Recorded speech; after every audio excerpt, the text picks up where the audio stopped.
At for today's video guys, ayan guys, nasa SM kami sa Kids Zona, ayan guys. Bali bumili lang sana kami dyan ng charger pero pinaglaro na rin namin dito yung aking batuta. So ayan guys, enjoy na enjoy siya sa paglalaro. At syempre nga guys, habang bata siya, ayan, enjoy na natin kasi pagka naglaki na siya, katulad na siya ng aking panganay, naku po, hindi mo na siya mapapasama at higit sa lahat, hindi mo na siya mapapaglaro. At ayan na nga guys, syempre ang kasayahan ng ating anak ay syempre ay ating kasiyahan din. So ayan guys. Chloe! Dali na!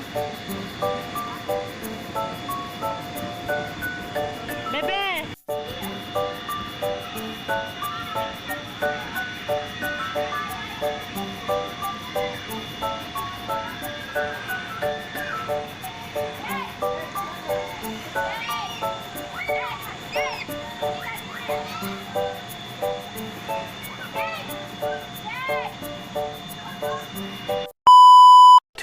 Thousand years later. At kinabukasan nga guys, ayan guys, nasa SM na ulit kami at dahil nagaya yung aking panganay at gusto din daw mag-kidsona dahil nakita yung picture ng aking anak na nag-kidsona siya yung aking buso. At dahil yan lang ulit siya nag-aya kaya ayun pinagbigyan na namin.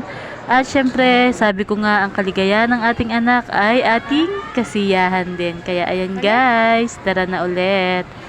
At ayan na nga guys, dahil sa saya dyan ng aking anak, pinabayaan na lang namin siya maglaro kasi baka abutin pa siya ng moody. Kaya ayan guys, hinayaan na lang namin siya at ang binantayan na lang namin na yung aming maliliit na batuta. So ayan guys, thank you guys for watching. Bye bye!